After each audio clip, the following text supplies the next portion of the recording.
Bienvenidos a una nueva emisión de Frente a Frente, una emisión que tiene que ver con el tema de regalías, una decisión de las comisiones económicas que se aprobó recientemente y que pasa a las plenarias de Senado y Cámara.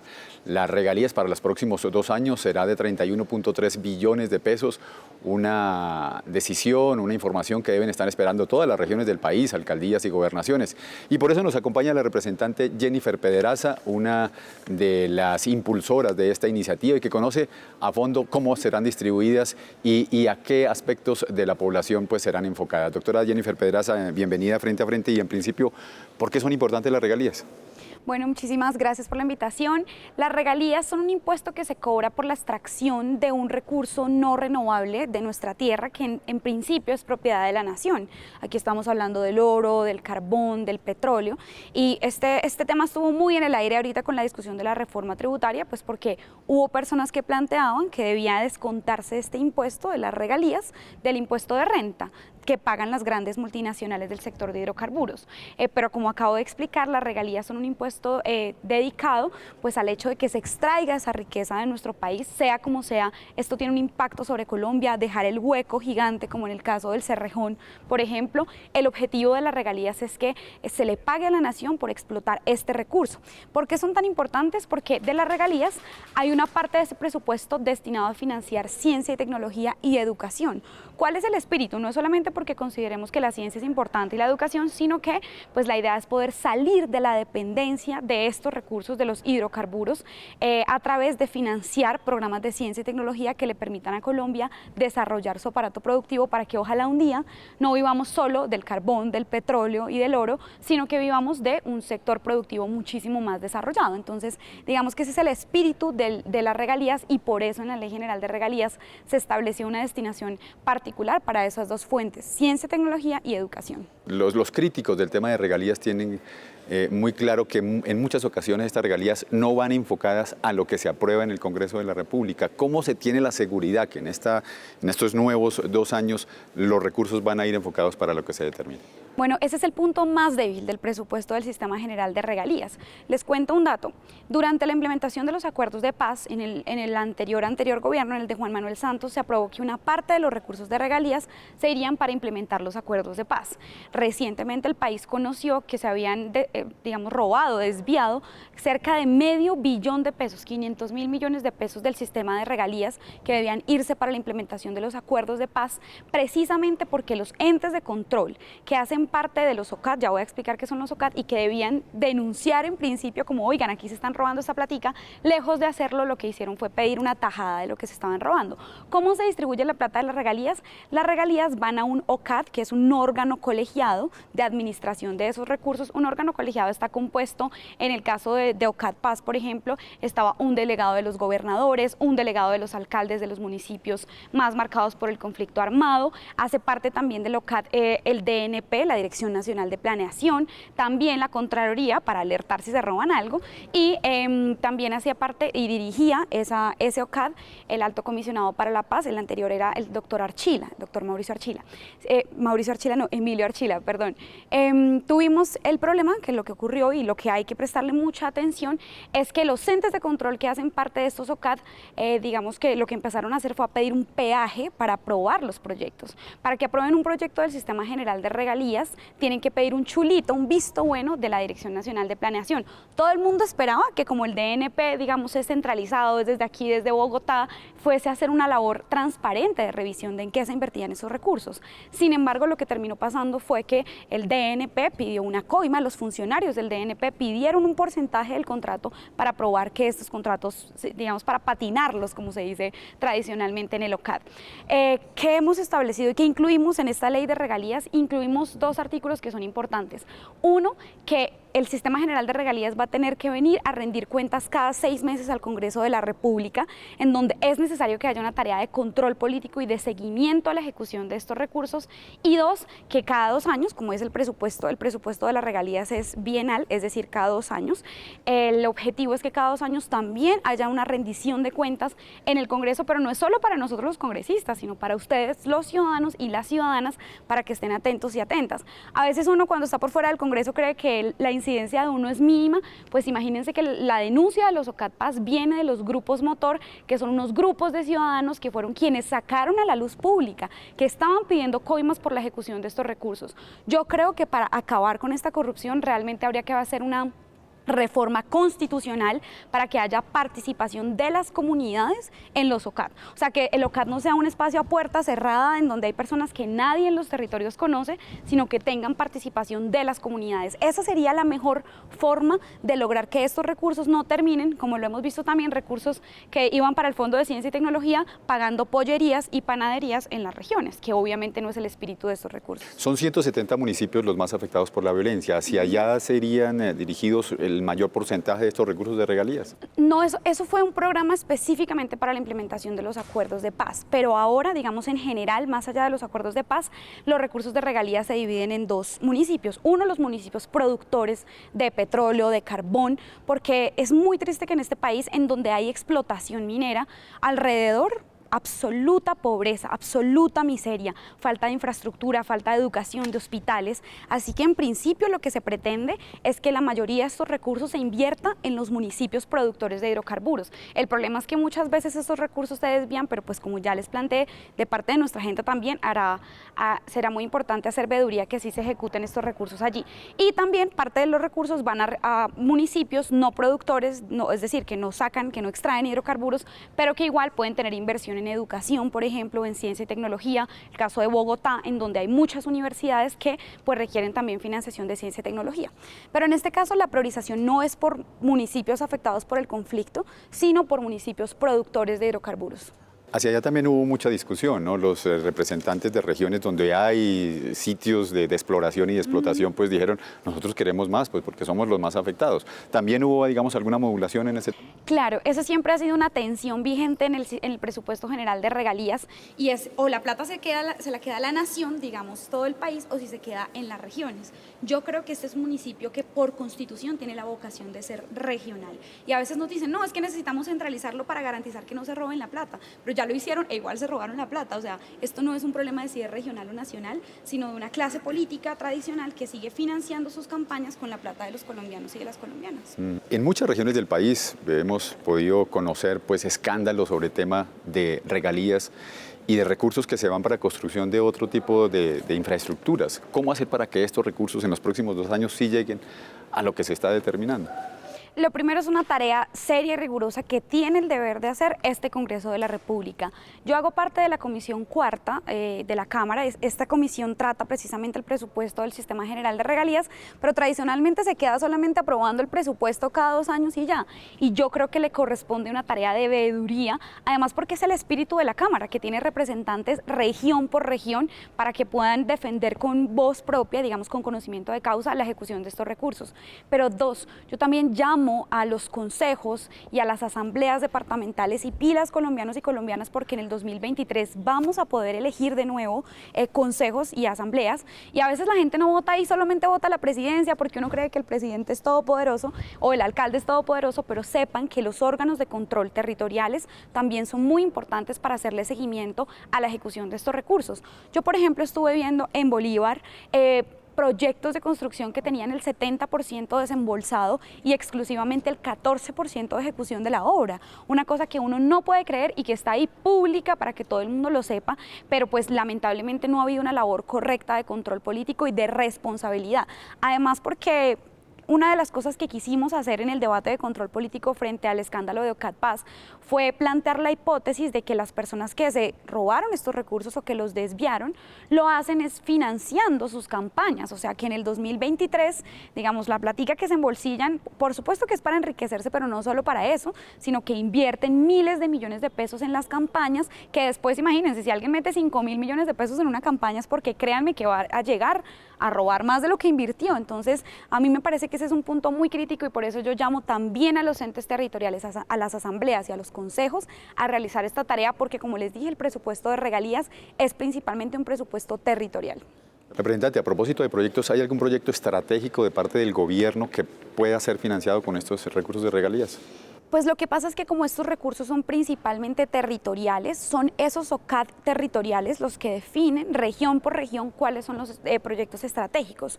Uno de los proyectos de los que se habló y hablaron la Federación Nacional de Gobernadores tuvo que ver con una intervención en La Mojana Sucreña, que es un lugar que en este momento está inundado en medio del invierno que vamos a tener. Se anuncia que habrá un fenómeno de triple niña que tiene a la costa atlántica de nuestro país absolutamente inundada, más de 38 horas seguidas lloviendo, y ese es un proyecto que planea financiarse a partir del Sistema General de Regalías con la confluencia de varias regiones, pero por supuesto habrá que hacer control para que de nuevo no se quede esto en un anuncio y ya, sino que realmente se ejecute y permita mejorar la vida de los habitantes de esta región. Los recursos de regalías, pues los que hemos podido tener la opción de recorrer algunos departamentos, en alguna ocasión fui a ver unas obras que se estaban haciendo en el velódromo de Arauca. En Arauca ni siquiera se practicaba en aquel entonces el ciclismo. ¿Cómo hacer para que esos proyectos estratégicos en las regiones, en los municipios, pues se puedan focalizar estratégicamente? Sean pertinentes, por supuesto. Bueno, el primer punto en el que yo pienso con esa pregunta es lamentable, y es que de primípara en el Congreso, la primera decisión con la que yo me encontré fue con la elección de un Contralor General de la República. La Contraloría es determinante porque tiene a una persona sentada en cada uno de los OCADs.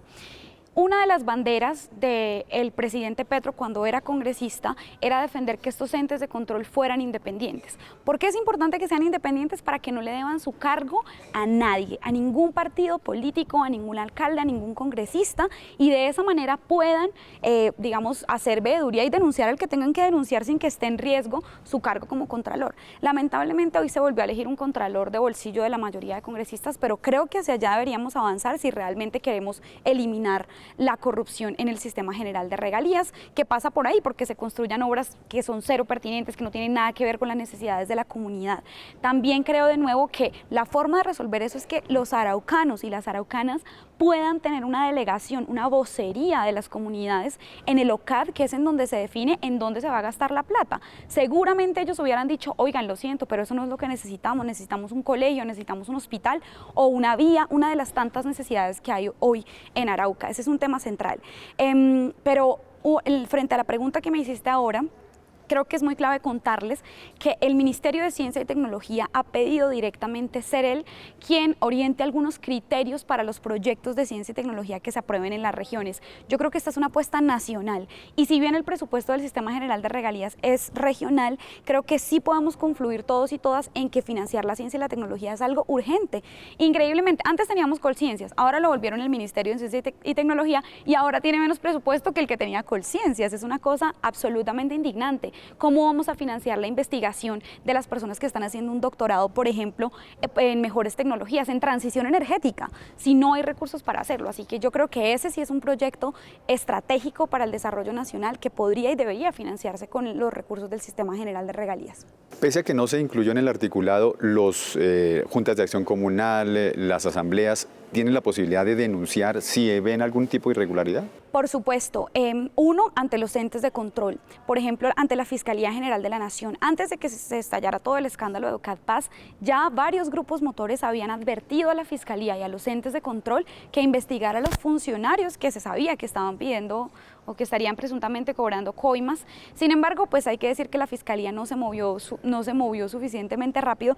De hecho, nosotros presentamos un derecho de petición para que nos dijeran cuáles acciones habían adoptado en medio del debate de control político, y nos respondieron hace una semana, cuando el debate fue hace 3 meses. Muy lamentable, pero en todo caso sí quiero ponerme a disposición, y seguramente muchos y muchas colegas del Congreso estamos a disposición de recibir esas denuncias y de dedicar nuestros equipos de trabajo legislativo a hacer esas investigaciones, porque es una tarea del Congreso. Hoy el Congreso tiene de las peores imágenes en Colombia, yo lo sé, no hay nada más odiado en Colombia que los congresistas y el Congreso, pero estamos en esa tarea por cambiar esa visión del Congreso y por mostrar que si tenemos buenos congresistas y buenas congresistas, este es un espacio para la democracia en donde realmente hacemos control político y ponemos la voz de la ciudadanía de primeras. Representante, ¿hay alguna afectación en el tema regalías, presupuesto de regalías y reforma tributaria recientemente aprobada?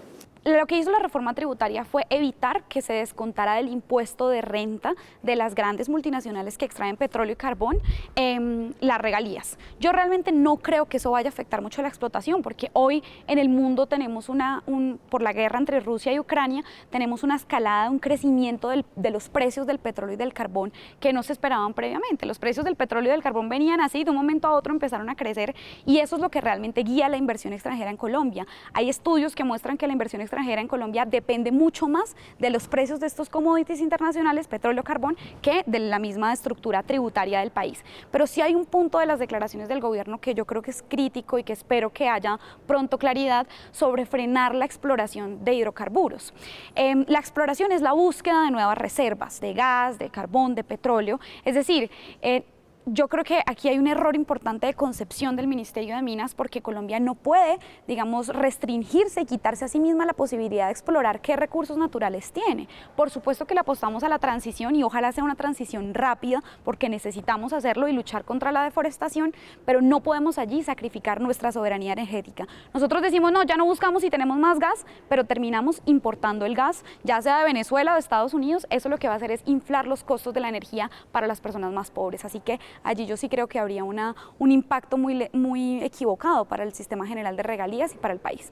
Los retos de este nuevo gobierno, tenemos un nuevo Congreso, un nuevo gobierno, pues por supuesto lleno de muchos retos. ¿Cuál es ese reto en materia de regalías que deberían estar esperando los habitantes de las regiones productoras y las no productoras? Bueno, el principal reto es que estos recursos sí se inviertan en los objetivos que la Ley General de Regalías y que la que aprobamos actualmente establece. Estamos hablando, y aquí me parece muy importante explicarlo para que la gente pueda hacer veeduría, de destinar estos recursos primero a proyectos de ciencia, tecnología y educación, que es otro fondo. Entonces, ¿qué ocurre ahí? Lo que pasa es que el Ministerio de Ciencia y las secretarías sacan una convocatoria en donde dicen, si usted investiga estos temas o estos temas y tiene un proyecto de investigación, preséntese a esta OCAD y si cumple los requisitos se lo financiamos. Por eso es que la participación de la ciudadanía es muy clave. En materia de educación superior, las instituciones de educación superior de las diferentes regiones, pilas, no solo universidades, sino también instituciones técnicas y universitarias, pueden decir, necesitamos construir este laboratorio, incluso estas residencias estudiantiles, esta cafetería para los estudiantes, y esos proyectos deben concursar con unos criterios públicos para acceder a esos recursos. El otro fin de estos recursos es también financiar temas ambientales de las regiones, así que si ustedes tienen un proyecto ambiental y están diciendo no tenemos de dónde financiarlo, estamos sembrando árboles, reforestando, también en los OCAD territoriales hay cómo financiar esos recursos de este Fondo del Sistema General de Regalías. Y por último, el llamado que yo le quiero hacer a toda la gente es a que participe en las elecciones del 2023. Yo sé que ustedes me dirán, ¿qué tienen que ver las elecciones con el sistema general de regalías? Pero es que todo el mundo vota normalmente a alcaldía y a presidencia, pero pocas personas votamos, y lo digo por mi generación, porque muchas personas ni sabemos qué es la asamblea, qué es el consejo, y realmente estos órganos de participación democrática tienen mucha incidencia a la hora de hacer control político sobre la ejecución de esos recursos, porque ese es el gran reto. Estamos hablando de más de 31 billones de pesos, más de 31 billones de pesos, o sea, un platal de bastante plata. En ese sentido, no podemos descuidarnos y relajarnos. Muchas personas me dicen, no, ya tenemos un gobierno diferente. Sí, tenemos un gobierno distinto, pero eso no nos quita la responsabilidad política de hacer hoy más que nunca veeduría y control ciudadano para que estos recursos sí se ejecuten en donde tienen que ir, porque pues aún yo sigo creyendo que los partidos tradicionales siguen teniendo mucha fuerza, especialmente en las regiones, y no podemos bajar la guardia frente a estos recursos. Representante, las decisiones que se toman aquí en el Congreso las debe asumir la población en general, los representantes que precisamente pues vienen aquí a ser la voz de sus habitantes en las regiones. Por último, ¿cuál es ese llamado a los representantes que también hagan su respectiva veeduría desde aquí para que esos recursos, como usted lo denunció en el debate de control político, no pasen incluso a representantes a la Cámara que están denunciados? Exactamente. Hoy hay investigaciones en la Corte Suprema de Justicia que vinculan a algunos congresistas, porque no se los dije al principio, pero en los OCAD también participan algunos congresistas de determinadas regiones, no votan, pero sí tienen voz, y por supuesto que tienen un poder político fundamental, toda vez que sus partidos tienen acceso a burocracia, a ministerios, y que también tienen alcaldes que son alcaldes de sus bolsillos. En ese sentido, sentido cuando piden coimas o cuando quitan parte de los recursos que iban destinados inicialmente para la obra, pero que terminan desviados en los bolsillos de los politiqueros, pues así es como al final termina reproduciéndose el ciclo de que se vuelvan a elegir con esos recursos que se roban de la plata del Sistema General de Regalías. Entonces, si usted me pregunta, ¿yo qué les diría a esas personas? Yo creo que la justicia debe actuar, yo creo que los entes de control deben investigarlos, porque miren, en mi unidad de trabajo legislativo tenemos un abogado y solo con ese abogado fuimos capaces de ver cómo salta a la luz la participación política de determinados congresistas y determinados alcaldes en este tipo de robo de lo que fue el caso de OCADPAS. ¿Cómo es que los entes de control no lo pueden ver? O sea, y eso es un tema muy clave de cómo la corrupción sirve para que se sigan reeligiendo, a pesar de que sean pésimos congresistas, también hay que decirlo, a pesar de que pocas veces pongan las necesidades de su región aquí en la Cámara de Representantes. Entonces, pues quizá mi mensaje no sería tanto a esos congresistas, porque yo creo que es muy difícil convencerlos, toda vez que es así como se eligen, toda vez que esa es la única política que conocen, no conocen la política transparente, pero sí es un mensaje a la ciudadanía de que seguramente ellos no serían hoy congresistas si no hubiera sido porque seguimos vendiendo nuestro voto, porque seguimos, digamos, reproduciendo esas prácticas de la politiquería, de la compra y venta de votos, y pilas que cuando lo hacemos, no felices por un tamal, felices porque nos dieron 50.000 pesos y después tristes porque nos robaron $500 millón de pesos de la implementación de los acuerdos de paz. ¿O cuánto se van a robar de esos 31 billones de pesos de las regalías?